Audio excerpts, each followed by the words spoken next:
हरे कृष्णा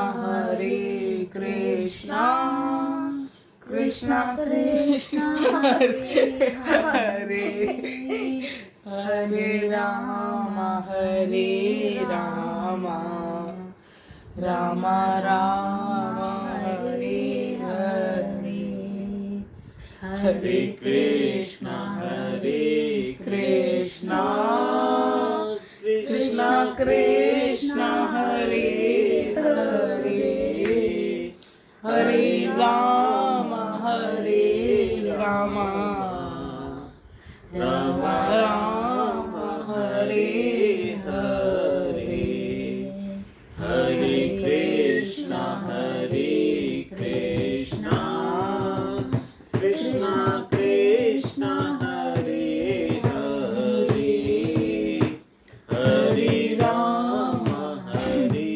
राम राम राम हरे हरे, हरे कृष्णा कृष्णा कृष्णा हरे हरे, हरे राम राम राम हरे हरे, हरे कृष्णा कृष्णा कृष्णा हरे हरे, हरे राम राम राम हरे हरे, हरे कृष्णा कृष्णा कृष्णा हरे हरे, हरे राम राम राम हरे हरे, हरे कृष्णा कृष्णा कृष्णा हरे हरे, हरे राम राम राम हरे हरे।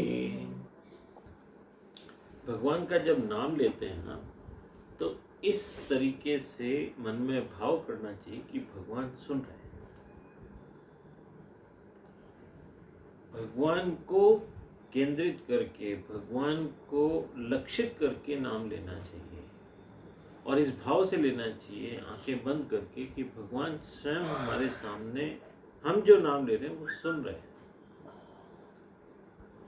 इस तरह से भगवान का आवाहन करने पर, इस तरह के भाव रखने पर भगवान में हमसे ज्यादा भक्त के प्रति भाव पैदा होते हैं।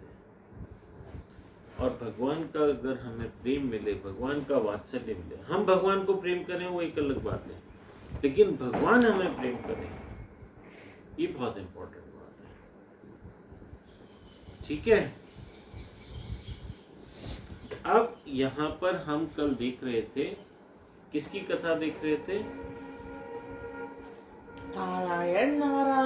नारद जी के पूर्व जन्म की कथा, कि किस प्रकार उनको संतों का संग मिला, किस प्रकार वो संतों से प्रभावित हुए, किस प्रकार वो अपनी माता को छोड़ के संतों के साथ जाना चाहते थे, और किस प्रकार संतों ने नारद जी को कन्विंस किया कि आपको अपनी माता के सेवा में रहना चाहिए, तन को परिवार की सेवा में रखो, लेकिन मन को कहाँ रखना चाहिए? भगवान के पास, भगवान की सेवा में रखना चाहिए। शरीर की जरूरत परिवार को है, लेकिन मन की जरूरत भगवान को है। जाके प्रिय न राम वेदेहि तजिए ताहि कोटि वेरी सम, यद्यपि परम स्नेह। बहुत प्रिय होने पर भी यदि कोई भगवान से प्रेम नहीं करता हो तो उसको दुश्मन की तरह आप छोड़ने में कोई अतिशयोक्ति नहीं है। तो गुरुदेव ने उनको ये सब पाठ पढ़ाया। अब नारद जी बोलते हैं, उनकी याद करके नारद जी की आंखों में आंसू आ गए। वो बोलने लगे, मेरे गुरुदेव मुझसे बहुत प्रेम करते थे, और गुरुदेव के स्मरण से नारद जी की आंखों में आंसू आ गए। कहने लगे कि मुझे कोई सम्मान देता है तब गुरुदेव की याद आती है। आज अगर कोई बोलता है ना कि आप तो इतने बड़े आदमी बन गए, इतने आप समर्थशाली हो गए, आप देव ऋषि नारद हो गए, तो उनको किसकी याद आती है? गुरुदेव की। जो भी व्यक्ति समाज में सम्मानित बनता है या प्रभावशाली बनता है तो उसके पीछे कोई ना कोई गुरु अवश्य होता है। जो व्यक्ति क्रेडिट खुद ले लेता है वो क्या होता है, चोर कहलाता है। क्योंकि बिना किसी गुरु के, बिना किसी प्रेरणा के कोई भी व्यक्ति सम्माननीय या प्रभावशाली या शक्तिशाली नहीं बन सकता। तो इसके पीछे कुछ लोगों का नहीं, बहुत सारे लोगों का हाथ होता है, हाथ होता है, बहुत सारे लोगों का सहयोग होता है। आपको पता है जब सचिन तेंदुलकर रिटायर हुआ था, रिटायर हुए थे, तो उन्होंने कृतज्ञता भरी जो एप्रिसिएशन जो उन्होंने लोगों के प्रति अपने संवेदना व्यक्त करी, उसमें उनको 2 घंटे लग गए। और ये महापुरुषों की पहचान होती है कि वो अपने जीवन में प्रत्येक व्यक्ति के लिए जो व्यक्ति उनके जीवन के अंदर, उनके जीवन की संरचना के अंदर, उनके जीवन को बनाने के अंदर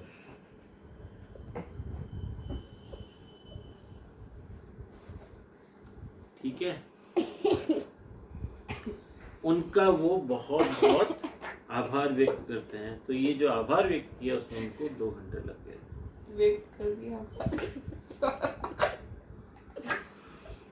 अच्छा, अब क्या है, फ्रीडम से अनुग्रह मन्यमान है, आसक्ति का एक तंतु था, वह भगवान ने तोड़ दिया। जब मैं भगवान का हुआ सोचने लगा कि भगवान के सिवाय मेरा कोई नहीं है, उसी के आनंद में मैं मग्न रहने लगा। घर में जो कुछ था मैंने माँ के अंतिम संस्कार के ऊपर खर्च कर लिया। एक वस्त्र के साथ मैंने घर छोड़ दिया। अपने गुरुदेव से कथा में मैंने सुना था कि मेरे प्रभु नास्तिक को भी पोषण करते हैं, तब मैं तो प्रभु का हूँ। पशु पक्षी भी खाने की चिंता नहीं करते, पशु संग्रह नहीं करते, वे प्रभु में विश्वास रखते हैं। जिस परमात्मा ने आज भोजन दिया है वो कल भी देंगे। एक मानव ही खाने की बहुत चिंता करता है, मुझे अपने प्रभु में विश्वास था। यहाँ पर संतों की जो माइंड सेट है उसको यहाँ पर बताया गया है, इंडिकेट किया है, बिल्कुल बताया गया है। संत लोग कल की परेशानी में, चिंता में नहीं रहते।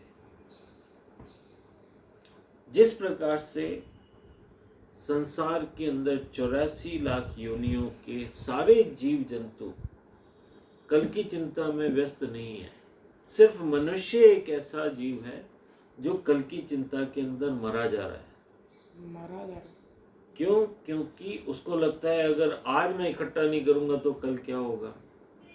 आज मैं अगर चीजों को, संसाधन को प्रॉपरली ऑर्गेनाइज नहीं करूंगा तो कल क्या होगा। अरे भाई, जो मछली जल में रहती है वो क्या कहीं पे ले जाकर के कोई चीजें इकट्ठी करती है कि कल का भोजन, कोई बंदर है वो कहीं पे एकत्रित करके लॉकर लगाता है कि मैं इसके अंदर आज का खाना हो गया, कल का वहाँ रखूंगा। कल का पता नहीं होता है, बंदर डाली डाली उछलता रहता है। आज उसको केला मिल गया, कल पता नहीं कांदा मिलेगा, क्या मिलेगा खाने को उसको पता नहीं। इतने जीवों को भगवान पाल रहे हैं, पोषण कर रहे हैं।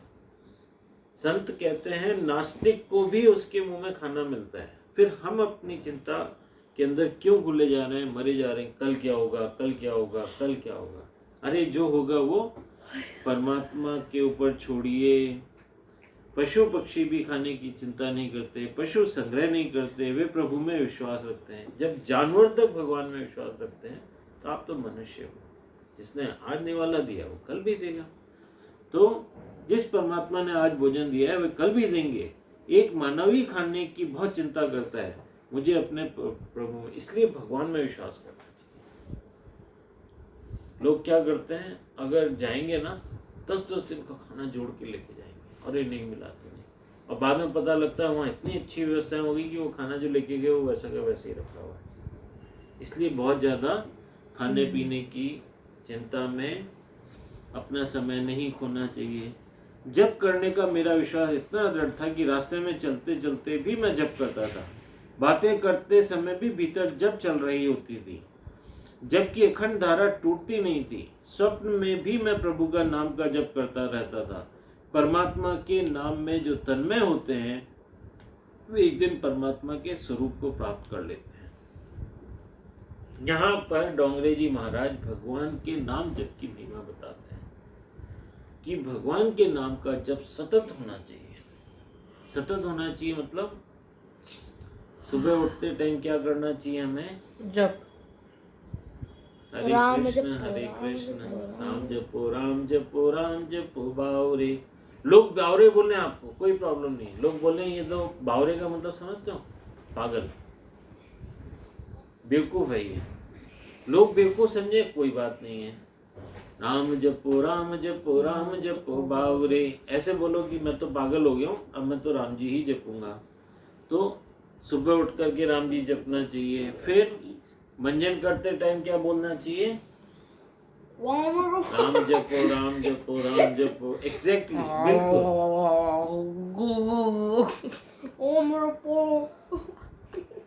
फिर हम लोगों को जब मम्मी पापा के पास आके गुड मॉर्निंग बोलते हैं तब गुड मॉर्निंग की जगह क्या बोलना चाहिए?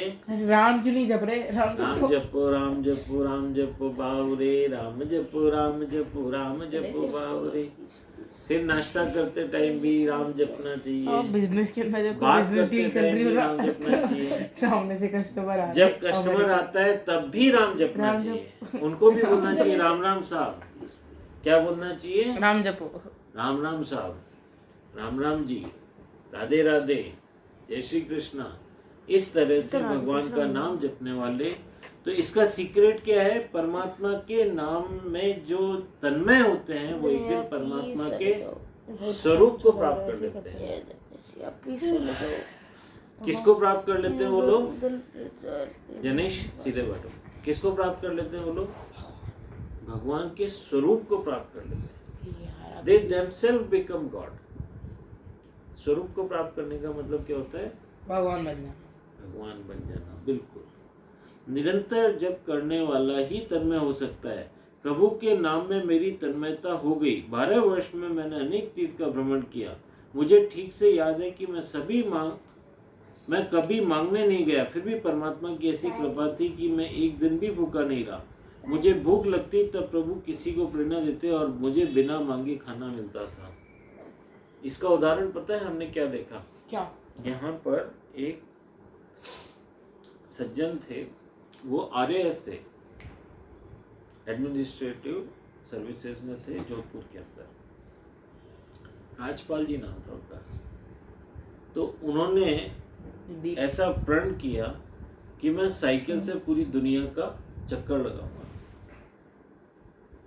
क्या प्रण किया निशान?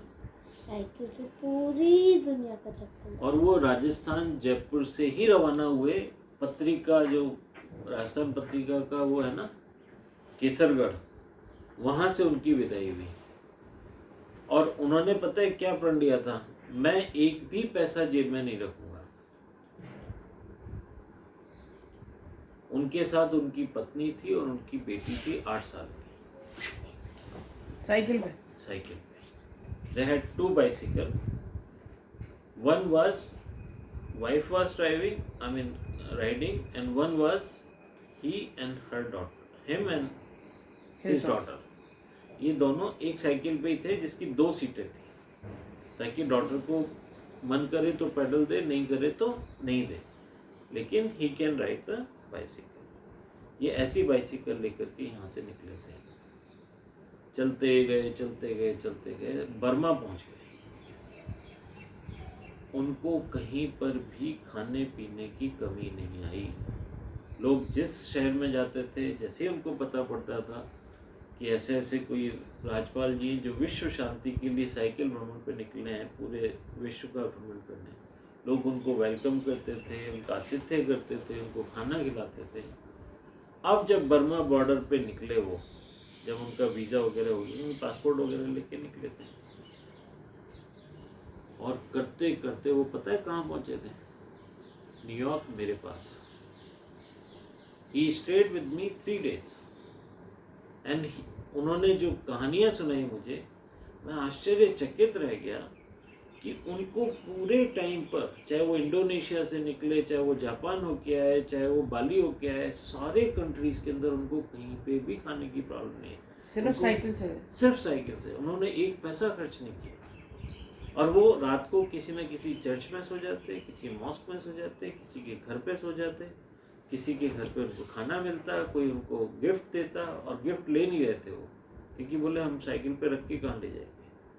तो लोगों से, और मीडिया का उनको बहुत प्रचार मिला। हाँ, मीडिया ये जरूर है, जहाँ जहाँ जाते थे पेपर में छपती थी न्यूज़ उनकी, तो वो कटिंग रख रख करके उन्होंने एक बहुत बड़ी फाइल बना ली थी कि लोग हमें मीडिया में इतना, हम लोगों का जो है वो। तो इस तरीके से वो करते करते न्यूयॉर्क मेरे पास आए, मेरे घर पे वो मैंने बट न्यूयॉर्क कैसे है? साइकिल से बीच में इतना बड़ा। हाँ, वहाँ पर एयर इंडिया ने उनको स्पेशल गेस्ट के रूप में they gave him a ride. जब वो जापान आ गए थे तो जापान से लॉस एंजल्स के लिए उनको फ्लाइट मिली थी, वो भी free of charge, sponsored by air India. तो वो लॉस एंजल्स आए और लॉस एंजल्स से फिर उनको फ्लाइट मिली। And then when he reached to New York, तो वहाँ पे इंडियन एम्बेसी ने उनकी फ्लाइट फिर से अरेंज करी to fly from New York to London. फिर लंदन से इंडिया। फिर लंदन से वो बाइसिकल पर ही इंडिया आए। तो बीच में पाकिस्तान गए थे वो? सब ना पाकिस्तान भी हो गया। आई डोंट नो पाकिस्तान को उन्होंने कर्व किया था या पाकिस्तान होके निकले थे, but he made it back to India. तो जीवन के अंदर हमें खाना मिलेगा, इसकी कोई परवाह नहीं करनी चाहिए, मिलेगा ही मिलेगा, इसके लिए संचय करने की आवश्यकता नहीं है। जितने भी संत लोग होते हैं, महात्मा लोग होते हैं, वो खाने के लिए कभी परेशान नहीं होते। भगवान हमेशा अपने भक्तों का ध्यान रखते हैं। आपको पता है एक कहानी थी, शिव भगवान और पार्वती जी, ठीक है, वो बैठे हुए थे। तो भगवान शंकर ने कहा, मैं जब सब लोग खाना खा लेते हैं तब मैं खाना खाऊंगा। तो पार्वती जी ने कहा, मुझे विश्वास नहीं होता। उन्होंने क्या किया, पार्वती जी ने एक देखा कि एक दिन भगवान जी ध्यान में बैठे हैं, तो उन्होंने एक संदूकची ली, डब्बी, सिंदूर की डब्बी थी उनके पास, चांदी की, और उसमें एक चींटी को बंद करके और उसको बंद कर दिया, चींटी को बंद कर दिया। उन्होंने देखा कि भगवान बोल रहे हैं, जो जो डिजर्व करते हैं, जिन जिन भी, खाना भी हर आदमी डिजर्व करता है, जरूरी नहीं है। अगर किसी ने दूसरों को भूखे मारा हो तो उसको भी खाना नहीं मिलेगा, लेकिन जो जो डिजर्व करते हैं उन सबको खाना मिलेगा। तो बोले, आज मैं परीक्षा लेती हूँ भगवान जी की, ये चींटी को खाना कैसे मिलेगा। मैंने बंद कर दिया इसको, और अगर ये बाहर रहती तो इसको खाना मिलता, पक्की बात है, क्योंकि इसने डिजर्व भी करती है, इसीलिए ये खाने के बीच में है। अब वो शंकर भगवान के लिए खाना लगा के और इंतजार कर रही। शंकर भगवान आए, हरि स्मरण किया और खाना खाने बैठ गए। उन्होंने बोला, आज तो भगवान जी आप पकड़े, सारे जीवों ने तो खाना नहीं खाया, एक चींटी है जो डिजर्व भी करती है और उसको खाना भी नहीं मिला। भगवान ने कहा, अच्छा, मैंने तो सबको खिला दिया, उस चींटी को भी खिला दिया है। उस डिब्बी में आपको पता है वो चींटी है? बोले, हाँ मेरे को पता है वो चींटी वहाँ पे। बोले, लेकिन वो तो मैंने लॉकर में रख रखी है, वहाँ तक आप कैसे पहुँचोगे? आप ला के देखो। और जैसे ही पार्वती माँ ने वो खोला तो उसके अंदर एक चावल का दाना रखा हुआ। यहाँ पे कैसे पहुँचे? बोले, जैसे ही तुमने ये प्रण लिया था कि मैं आज परीक्षा लूंगी, उस समय तुम्हारे मस्तक पे लगा हुआ एक चावल का दाना मैंने इसमें गिरा दिया था, तुमने ध्यान नहीं दिया और तुमने बंद कर दिया। तो भगवान जो जो डिजर्व करते हैं ना, उन तक खाना पहुंचा देते हैं। वो पहले से ध्यान रखते हैं कि इसका खाना उन पे मिल जाए।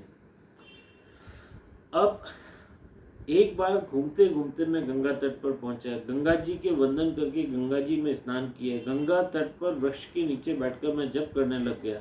मेरा मन अब पवित्र हो गया था। पवित्र मन में परमात्मा के दर्शन की इच्छा जागृत हुई। मानव का मन मैला है, इससे प्रभु दर्शन की इच्छा जागृत नहीं होती। हमारा जब तक मन काम वासना में फंसा हुआ है ना, डिजायर्स के अंदर, तब तक न तो हमारे अंदर भगवान के दर्शन की अभिलाषा पैदा होगी, डिजायर पैदा होगी, न ही दर्शन हो सकते हैं। आपको कौन सी नदी का तल दिखता है, जो साफ होती है उसका या जो गंदी होती है उसका? साफ होती है, उसी का दिखेगा। इसलिए ना, जब पानी साफ होगा तो नीचे का तल नजर साफ। आएगा, अगर गंदा होगा तो नहीं नजर आएगा। ऐसे ही परमात्मा जगत का आधार है। क्या है परमात्मा? जगत का का आधार। जब तक हमारे मन के विचार गंदे हैं, मैले हैं, हम लोगों के विचारों के अंदर इच्छाओं का, कामनाओं का, ईर्ष्या का, द्वेष का, राग का, क्रोध का गंदगी भरी हुई है, हमें इसका आधार नजर नहीं आ सकता। लेकिन जैसे ही हमारे विचार शुद्ध होने लगे, जैसे ही हमारे विचार सत्संग से, भगवान के ज्ञान से, भगवान की भक्ति से निर्मल होने लगते हैं, स्वच्छ होने लगते हैं, तो नीचे का आधार क्या होता है? साफ नजर आने लगता है, स्पष्ट हो जाता है। इसी प्रकार से मनुष्य के जीवन में जितने हमारे विचार शुद्ध होंगे, उतना हम परमात्मा को स्पष्ट देख पाएंगे।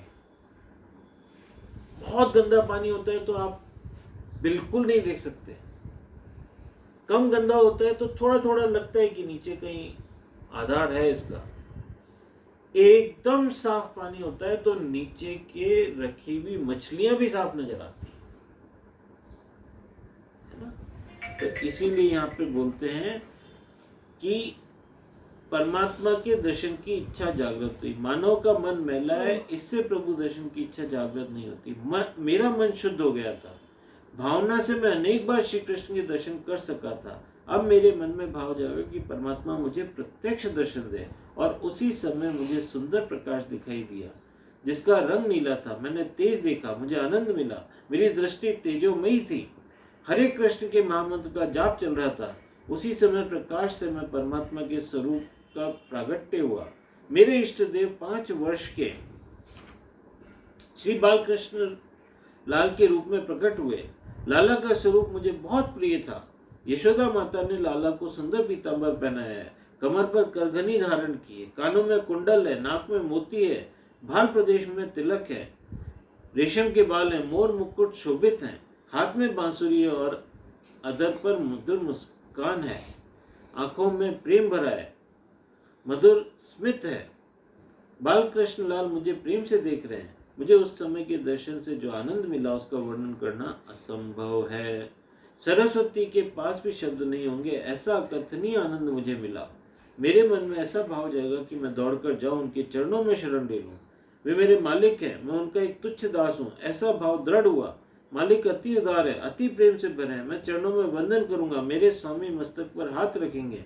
मैं वंदन करने दौड़ा, पर उसी समय भगवान अंतर ध्यान हो गए। जब हमारा मन अत्यंत निर्मल हो जाता है, अत्यंत शुद्ध हो जाता है, अत्यंत शांत हो जाता है, तब भगवान के प्रत्यक्ष दर्शन संभव हैं। और भगवान हमें अपने माधुर्य भाव से, अपने प्रेम भाव से, अपने वात्सल्य भाव से अपने स्वरूप को प्रकट करते हैं। ऐसा हमारे बहुत संतों ने अनुभव किया, एक ने नहीं, अनेकों संतों ने भगवान के प्रत्यक्ष दर्शन किए। चाहे वो रमन महर्षि हो, चाहे वो रामकृष्ण परमहंस हो, चाहे वो गुरु नानक देव हों, और जिन जिन लोगों ने भगवान के दर्शन किए हैं उनका जीवन विलक्षण हो गया। वो खुद भगवान। तो ऐसा नारद जी ने भी किया, और नारद जी ने उसका वृत्तांत दिया भागवत में किया। जिस स्थान पर मुझे प्रभु के दर्शन हुए, मैंने उसे प्रभु का धाम मान लिया। वह गंगा तट था। मैंने संकल्प किया कि जब मुझे ये स्थान छोड़ना नहीं है, मैं यहीं रहा। महाराज, आपसे क्या कहूँ, अपनी मृत्यु के 6 मास पहले ही मैंने अनुभव किया कि शरीर से आत्मा भिन्न है।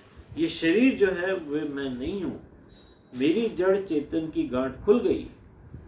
शरीर जड़ है, आत्मा चेतन है, इन दोनों की गांठ लगी थी। वेदांत कहता है कि ये झूठी है, झूठ होने पर भी सबको रुलाती है, बहुत त्रस्त करती है, झूठे स्वप्न की तरह दुख देती है। परमात्मा से अतिशय प्रेम करें तभी ये गांठ खुलती है। हम लोगों को क्या लगता है कि हमारे अंदर जो कॉन्शियसनेस है वो और ये शरीर दोनों एक ही हैं। दिनेश सीधे दोनों एक ही हैं, लेकिन वेदांत क्या बोलता है कि ये दो अलग अलग चीजें हैं। हम कॉन्शियसनेस हैं और झूठ मूठ में शरीर से बंधे हुए हैं। तो ये हमारी कॉन्शियसनेस इस शरीर से अलग जीते जी करनी है। मरने के बाद तो हो ही जाएगी, मरने के बाद कॉन्शियसनेस शरीर को छोड़ देती है, लेकिन अभी जब जीवित है उस समय अगर हम इसको भिन्न कर लेते हैं, पृथक समझ लेते हैं, जान लेते हैं, तो हमारी मुक्ति का मार्ग प्रशस्त होता है। बट पापा समय से पहले कुछ भी करना गलत हो सकता है ना? मृत्यु से पहले, समय से पहले। बट हर चीज का एक पर्टिकुलर टाइम होता है ना। जैसा भगवान कहते हैं कुछ भी इतना जल्दी नहीं करना चाहिए। बेटा समय के जो बंधन में कौन बंधा है? जो जीव है, जो वापस मरता है वापस आते हैं। लेकिन भगवान समय के बंधन में नहीं बंधे हुए। और जो हमारा ये कॉन्शियसनेस वाला स्वरूप है ना, वो समय से बियॉन्ड है, वो समय के बंधन में नहीं है। इसलिए उसे आप कभी भी समय के बंधन के अंदर नहीं कर सकते, कभी भी महसूस कर सकते हो, क्योंकि वो समय से बंधा हुआ नहीं है। कि वो पास्ट में हो सकता है, प्रेजेंट में हो सकता है, या फ्यूचर में हो सकता है, वो कभी भी हो सकता है। कुछ चीजें बियॉन्ड होती है। बियॉन्ड का मतलब वो उसके परे। एग्जैक्टली। समय किसको बांध सकता है? जो पैदा हुआ है। अभी जो पैदा ही नहीं हुआ उसको मृत्यु भी नहीं आ सकती। कॉन्शियसनेस कभी पैदा नहीं होती। जो हमारी चेतना है वो कभी पैदा नहीं होती। वो चेतन तत्व ही आत्मा है, वो चेतन तत्व ही परमात्मा है, वही भगवान है। तो यहाँ पे ये बोलते हैं कि मेरी जड़ चेतन की गांठ खुल गई थी। उनके अंदर ये जो नॉट लगी हुई ना शरीर के साथ हमारी वो अलग अलग हो गई। तो he could realise himself separate from his body. शरीर जड़ है, आत्मा चेतन है, इन दोनों में गांठ लगी थी। वेदांत कहता है कि ये झूठी है। वेदांत कहते हैं कि ये जो गिठान लगी हुई है, झूठी गिठान का मतलब क्या होता है मालूम है आपको? Fake not. आपको एक डोंकी और मास्टर की कहानी सुनाता हूं। डोंकी होता है ना, डोंकी गधा। अगर देखा जाए ना, गधा वास्तव में गधा होता है। गधा वास्तव में गधा होता है। पता है आपको? ये जो गधा होता है ना, ये इतना गधा होता है कि इसका जो मास्टर गधा ही होता है। इतना इसका जो मास्टर होता है ना, इसका जो मालिक होता है, वो क्या करता है? गधे को खरीद के लाता है। जब शुरू में उसके गले में रस्सी बांधता है और उसको एक खूंटी से बांधता है ताकि वो भाग नहीं जाए। बाद में जब वो 5-7 दिन बांधता है, उसके बाद गधे की आदत पड़ जाती है, फिर उस रस्सी की जरूरत नहीं है। मालिक क्या करता है? सिर्फ इशारा करता है कि उसने उसके गले में रस्सी डाल दी है और उसने खूंटी में भी रस्सी डाली। गधे को लगता है मैं वास्तव में बन गया, जबकि वहां पे रस्सी होती है, इसलिए उसको गधा बोला। तो ये जो बिना रस्सी के उसको बांधा है, ये झूठा बंधन है। इसमें सत्य है क्या? सच में तो कोई बंधन नहीं है, बस वो इशारा करता है।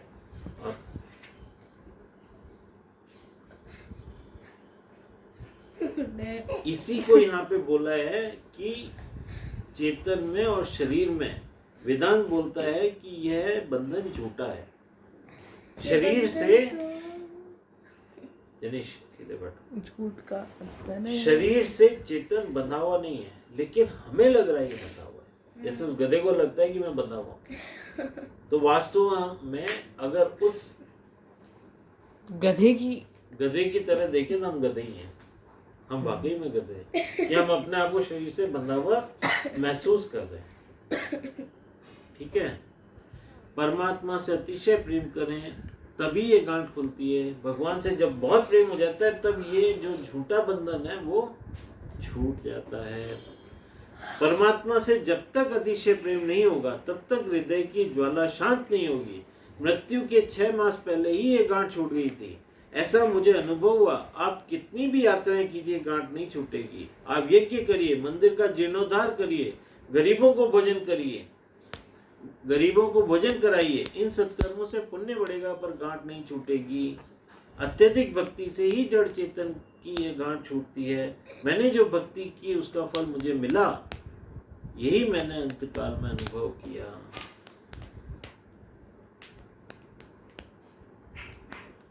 क्या अनुभव किया? कि जो भक्ति होती है उसी से उनको आनंद मिलता है, उसी से उनको मुक्ति मिलती है, उसी से चेतन है ना? और भाव शरीर की बीच में जो बंधन की गांठ है वो खुल जाती है। उसका पता पड़ जाता है ना कि वो फेक घाट है, मतलब मुक्ति भक्ति। शरीर से क्या बंधा हुआ है निशान? शरीर से हमारा ये बंधा हुआ है।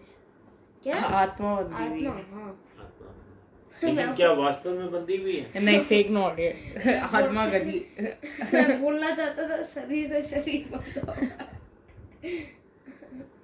हम सब अपने शरीर से झूठ मूठ में बन हम गए। हैं आत्मस्वरूप, लेकिन इस शरीर से बंधन महसूस करते हैं, जो कि बंधन वास्तव में है नहीं। सब झूठ है, सब झूठ। तो ये नारद जी ने कब महसूस किया? अपने मृत्यु के 6 महीने पहले।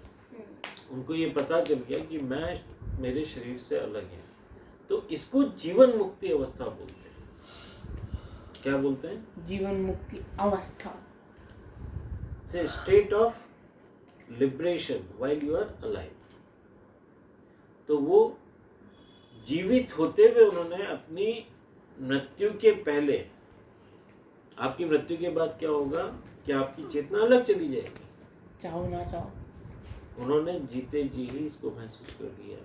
मतलब हमारी आत्मा जानती है, हमारी आत्मा अंदर से चिल्ला रही है, अरे मूर्ख, तू नहीं बंधा हुआ, बंधे हुए। मरने के बाद में जा रही हूँ, बंदे ने तू।